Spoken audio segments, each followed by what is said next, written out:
आताचं जे सत्र आहे त्याच्यामध्ये ते सत्र घेणारे श्री अभय जगताप अभयजींकडे शिवशंभो विचारमंच संयोजक असं दायित्व आहे. उत्कृष्ट वक्ता आहेत. ठाण्याला निवास आहे. मी अभयजींना विनंती करतो की त्यांनी त्यांचा विषय ठेवावा. सर्वांना नमस्कार.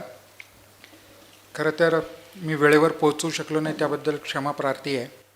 तोटा माझाच झाला आहे, कारण पाऊण तासाचा वेळ केवळ 15 मिनटावर आलेला आहे. तोटा या अर्थानं की आपण कुठल्याही ठिकाणी जात असतो, आपला विषय तिथे नेमकेपणाने पोचावा कार्यकर्त्यांपर्यंत, समाजापर्यंत, हा आपला हेतू असतो. त्या हिशोबाने आपण काम करत असतो. मिळालेल्या वेळामध्ये कमीत कमी वेळात जास्तीत जास्त आपल्यापर्यंत पोहोचवण्याचा मी प्रयत्न करणार आहे.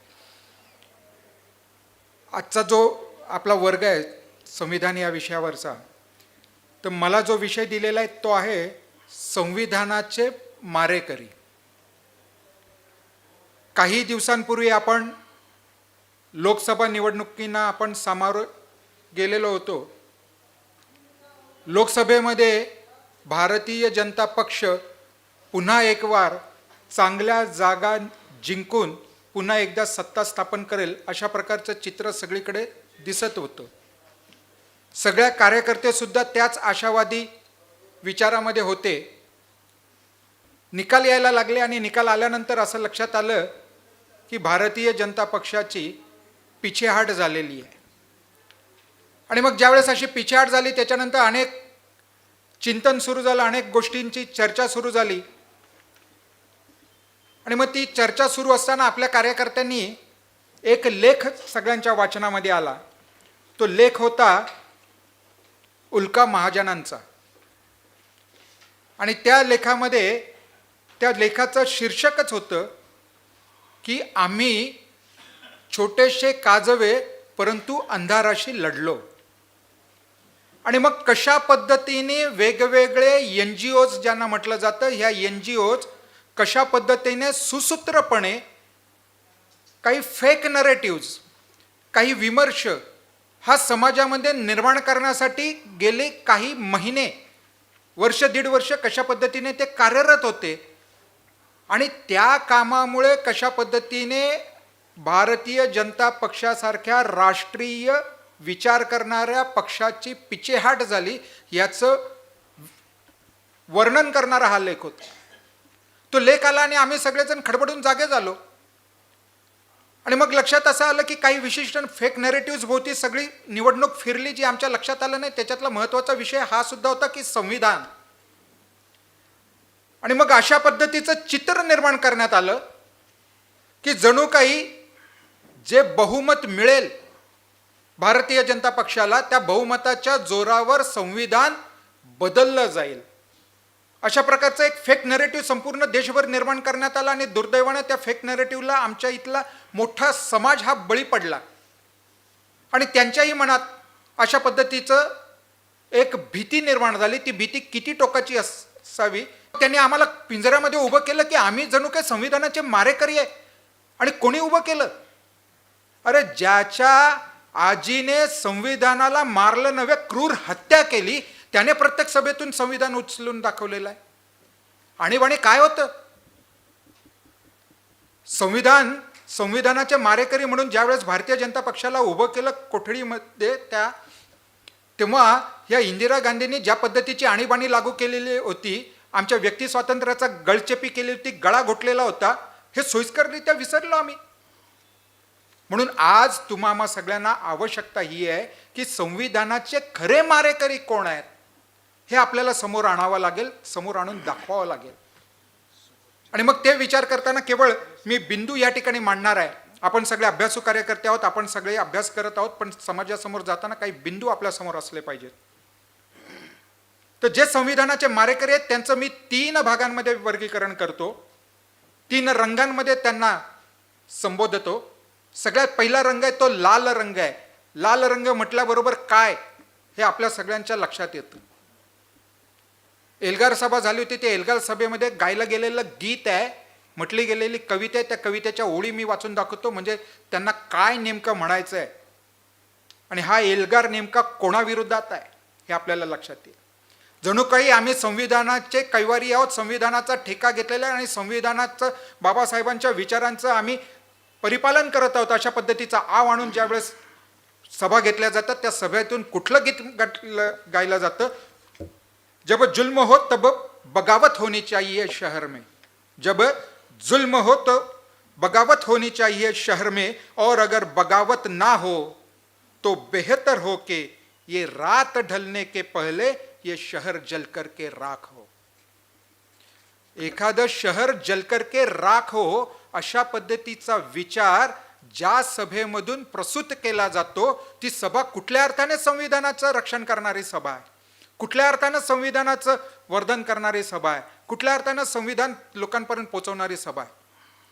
पण आम्ही संविधानाचे कैवारी आहोत, कारण आम्ही बाबासाहेबांचे अनुयायी आहोत. अशा प्रकारचा डिडिंब एका बाजूला मिरवायचा आणि दुसऱ्या बाजूला या देशामधला असंतोष अशा पद्धतीने जागृत करायचा की लोकांना हातामध्ये शस्त्र घेऊन नक्षलवादी बनवायला भाग पडायचं. अशा पद्धतीचं कुटील कारस्थान ह्या सगळ्या मंडळींकडून चालू आहे. शहरी नक्षलवाद हा त्याचाच एक भाग आहे आणि या पद्धतीचे विचार व्यक्त करणं, वेगवेगळ्या गीतांच्या माध्यमातून, जलसांच्या माध्यमातून हे समाजापर्यंत पोहोचवणं, त्यांच्या हृदयापर्यंत भिडवणं आणि जोर जुल्म के टक्कर में संघर्ष हमारा नारा आहे असं प्रत्येकाला आपली वाटणारी घोषणा देऊन या सगळ्यांना एकत्रित करून या व्यवस्थेच्या विरोधात भडकवायचं हे काम गैरसंवैधानिक आहे. हे काम अनेक वर्ष चालू आहे. आपण तो धोका ओळखला पाहिजे. दुसरा रंग सफेद रंग. हा रंग सुद्धा वेगवेगळ्या प्रकारची आंदोलनं करून आमच्या विकासाच्या मुद्दे जे आहेत त्या मुद्द्यांना खीळ घालण्याचं काम केलं जातं. या देशाचा विकास हा विकास भौतिक विकास करावा लागणार आहे. भौतिक विकास करताना कदाचित काही वेळेस एखाद्या गोष्टीला हानी पोचू शकते.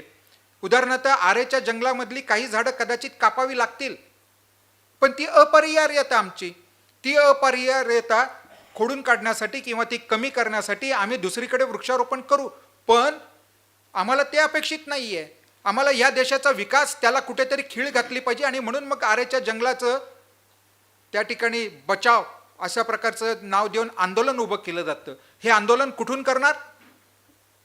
एखाद्या उंच पुऱ्या टॉवरमधल्या त्या 18 डिग्री सेल्सिअस तापमान ठेवणाऱ्या त्या एसीच्या चेंबरमध्ये बसून. जर तुम्हाला पर्यावरणाचा इतका पुळका असेल तर तुमच्या इतक्या मोठमोठ्या गाड्या कशाला हव्यात? तुम्हाला एसीची हवा कशाला हवी आहे? जर तुम्ही खरंच पर्यावरणवादी असाल तर तुम्ही हे सारच्या सारं नाकाराल. पण ते नाकारणार नाहीत, परंतु देशाच्या विकासाचे जे मुद्दे आहेत त्याच्यामध्ये खीळ घालण्यासाठी जे जे काही प्रयत्न करावे लागतील ते प्रयत्न असंवैधानिक मार्गाने करणार आणि जप मात्र मुंह में राम बगल में छुरी या पद्धतीनं जप मात्र संविधान संविधान संविधानचा करणार.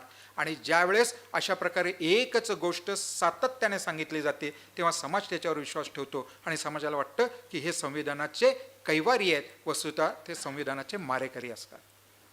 आणि तिसरा जो माझा मुद्दा आहे तो आहे हिरवा रंग.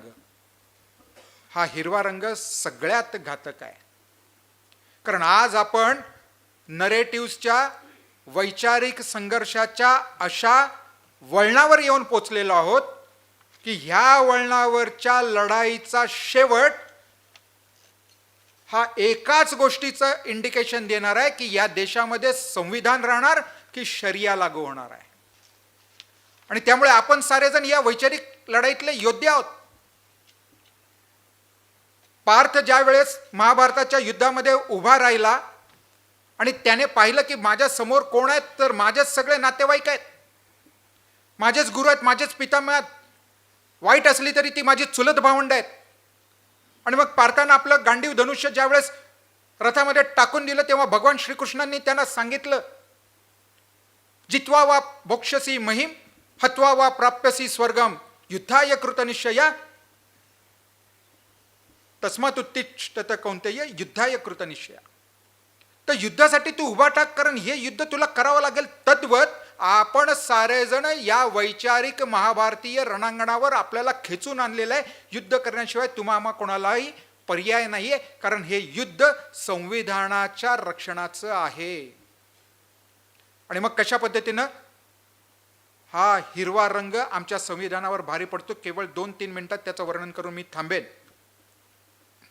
आपण सगळेजण जाणतो, नुकताच एक प्रश्न खूप मोठ्या प्रमाणावर गाजला, तो होता वक्फ बोर्डाचा प्रश्न. आपण सगळ्यांनी सुद्धा काही ईमेल्स पाठवले असतील. काय आहे हो हे वक्फ बोर्ड? ते 1954चा कायदा आहे. त्यावेळेस सरकार कोणाचं होतं तपासा. 95ला त्याच्यामध्ये सुधारणा झाली आणि 95चा जो कायदा आहे त्या 95च्या कायद्यानुसार वक्फ बोर्डच्या ज्या 3 शर्ती आहेत त्या शर्ती तुम्हाला वाचून दाखवतो. 95च्या कायद्याच्या कलम 40 अन्वये जर एखाद्याने वक्फच्या नावावर स्वतः मालमत्ता हस्तांतरित केली असेल, जर मुसलमान किंवा मुसलमान संघटना या भूमीचा बराच काळ वापर करत असेल आणि सर्वेक्षणात ती भूमी वक्फ बोर्डाची असेल तर ती जागा वक्फ बोर्डाची ठरते. वक्फ बोर्ड कशासाठी निर्माण झालं की देशाची फाळणी झाल्यानंतर इथल्या मुस्लिमांची जी जमीन होती, जे पाकिस्तानात निघून गेलेले आहेत, वस्तुतः ती जमीन, ती प्रॉपर्टी देशाकडे जमा व्हायला पाहिजे होती, पण त्या प्रॉपर्टीसाठी वक्फ बोर्डाची निर्मिती झाली. म्हणजे पाकिस्तानामधले जे हिंदू परत आले त्यांची जमीन तिथल्या मुसलमानांनी बळकावली आणि आमच्या इथले जे मुसलमान पाकिस्तानच्या प्रेमापोटी हा देश सोडून गेले त्यांची जमीन मुसलमानांची. अरे हा कुठला न्याय? पण दुर्दैवानं हा न्याय आमच्या देशामध्ये घडत आलाय. 95ला तर तो कायदा बनवण्यात आला, त्याची विस्तार वाढला आणि वक्फ बोर्डाने जर एखाद्या प्रॉपर्टीवर हक्क सांगितला आणि त्यांना नोटीस दिली तर त्याचं अपील वक्फ बोर्डाकडेच होतं. सर्वोच्च न्यायालयामध्ये सुद्धा त्याचं अपील करता येत नाही. मला प्रश्न हा पडतो, परमपूजनीय बाबासाहेबांनी आम्हाला संविधान दिलं, संविधानाच्या पातळीवर सगळेजण एकसारखे आहेत, सगळ्या इन्स्टिट्यूट एकसारखे आहेत आणि आम्हाला आमच्या हक्काची जर पायमल्ली कोणी करत असेल तर आम्हाला न्याय व्यवस्था दिलेली आहे, त्या सर्वोच्च न्यायालयापर्यंत आम्ही भांडू शकतो, आपलं मत मांडू शकतो. पण वक्फ बोर्ड असं कोण लागून गेलं की ज्यांना सर्वोच्च न्यायालयात सुद्धा आम्ही चॅलेंज करता येणार नाही?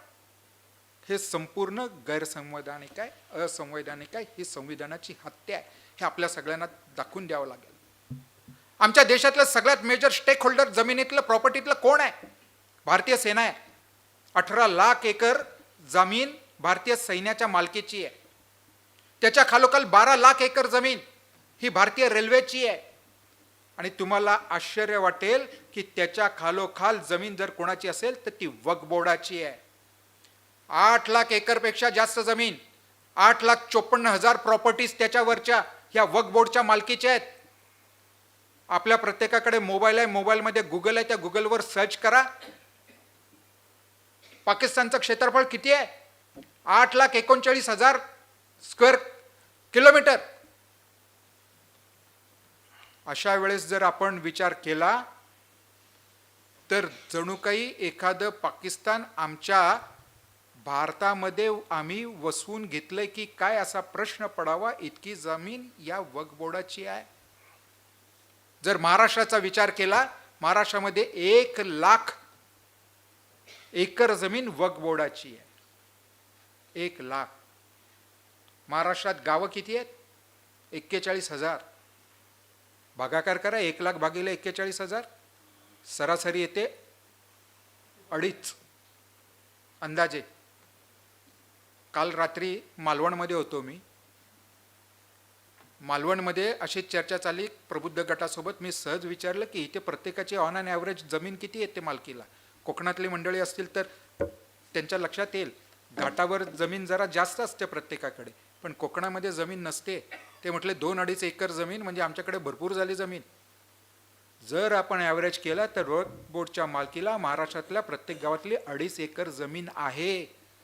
अरे आमचा शेतमजूर, त्याच्याकडे शेती नाही म्हणून तो दुसऱ्याच्या शेतावर मजुरी करायला जातो. आमचा ऊसतोड कामगार, त्याच्याकडे जमीन नाही आहे म्हणून तो दुसऱ्यांच्या रानावर राबतो. आमच्या इथली लोक त्या मराठवाड्यातून इकडून तिकडून पुणे मुंबईमध्ये जगायला येतात, नोकरीसाठी नाही जगायला येतात, कारण त्यांच्याकडे जागा नाही आहे. आणि जर ऑन अँड ॲव्हरेज काढलं तर 2.5 एकर जागा वक्फ बोर्डची प्रत्येक गावामध्ये आमच्या महाराष्ट्राच्या. आणि त्याच्या विरोधात आम्ही सर्वोच्च न्यायालयामध्ये सुद्धा हक्क मागू शकत नाही, न्याय मागू शकत नाही. हे कुठपर्यंत चालणार? कसं चालणार? आणि ज्यांना हा वक्फ बोर्ड टिकवून ठेवायचा आहे त्यांनी लोकसभेमध्ये एक वेगळा पॅटर्न अवलंबला, कारण त्यांना माहीत होतं की जर राष्ट्रीय विचारांचे जर सरकार परत आलं, त्यांची ताकद वाढली, तर आपल्या ह्या सगळ्या सवलती या निघून जातील. आणि म्हणून त्यांनी वेगळ्या पॅटर्नने मतदान केलं. त्यांना ते इंड्यूस केलं. कशा प्रकारे इंड्यूस केलं? एक उतारा फक्त 2 ओळींचा वाचून दाखवतो म्हणजे लक्षात येईल. दिनांक 20 एप्रिल 2024चा उर्दू टाइम्स घ्या.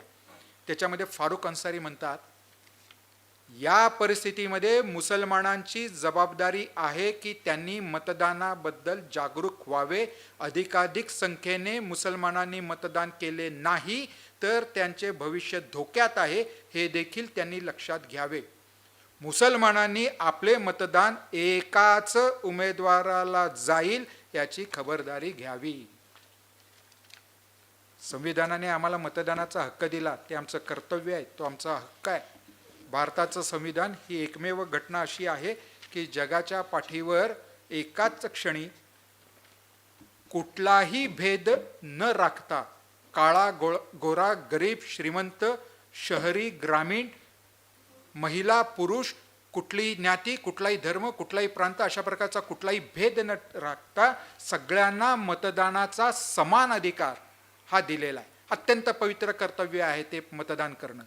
पण अशा पद्धतीने विशिष्ट लोकांना इंड्यूस केलं जातं की जर तुम्हाला तुमचे लांगून चांगल करणारे जर लोक हवे असतील तर तुम्ही एक गट्टा मतदान केलं पाहिजे. त्याची अनेक उदाहरणं आपल्याला आहेत.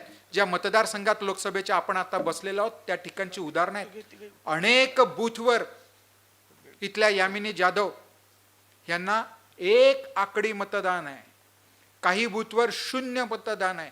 आणि त्यावेळेस अरविंद सावंत जे उबाटा गटाचे शिवसेनेचे उमेदवार आहेत त्यांना मात्र भरभरून मतदान झालेलं आहे. मदनपाडासारखं क्षेत्र आहे, मदनपुऱ्यासारखं, त्या सगळ्या भागातून भरभरून मतदान झालेलं आहे. मस्जिद बंदरचं क्षेत्र आहे, भरभरून मतदान झालेलं आहे. अरे आजपर्यंत मुंबईतला मुसलमान कधीही शिवसेनेला मतदान करत नव्हता. आज त्यांना अरविंद सावंतांचा पुळका आलाय का? नाही. आज त्यांना शिवसेनेचा पुळका आलाय का? नाही. आज त्यांना ठाकरे जवळ वाटतात का? नाही. त्यांना भारतीय जनता पक्ष नकोय, म्हणून त्याचा पर्याय म्हणून त्यांनी यांना जवळ केलेला आहे. पुण्यातल्या मौलवींचा जाहीरनामा, तो फतवा जर आपण ऐकला व्यवस्थित तर आपल्या लक्षात येईल.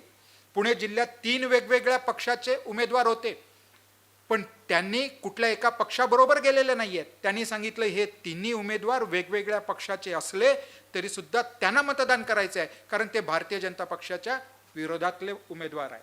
मग कुठे शरद पवार गटाला मतदान करतील, कुठे उभाट्याला मतदान करतील आणि कुठे काँग्रेसला मतदान करतील, कारण त्यांनी ठरवून आम्ही एका पक्षाला नाही तर ही जी विचारधारा आहे त्या विचारधारेच्या विरोधात मतदान करू, अशा प्रकारे एक गट्टा मतदान केलं. हे सुद्धा संविधानाला घातक आहे, हे संविधानाचे मारेकरी आहे. वेळ कमी आहे त्यामुळे तुर्तास इथेच थांबतो. फक्त मी आपल्या सगळ्यांना एक आवाहन करतो की हा विषय आपण सगळ्यांपर्यंत पोहोचवला पाहिजे.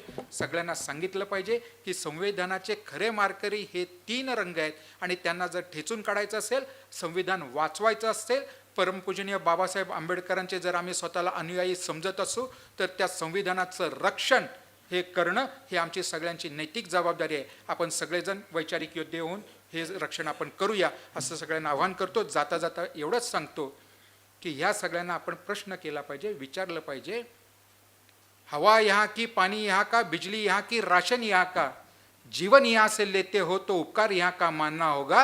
अगर इस देश में रहना हो तो संविधान को मानना होगा. धन्यवाद.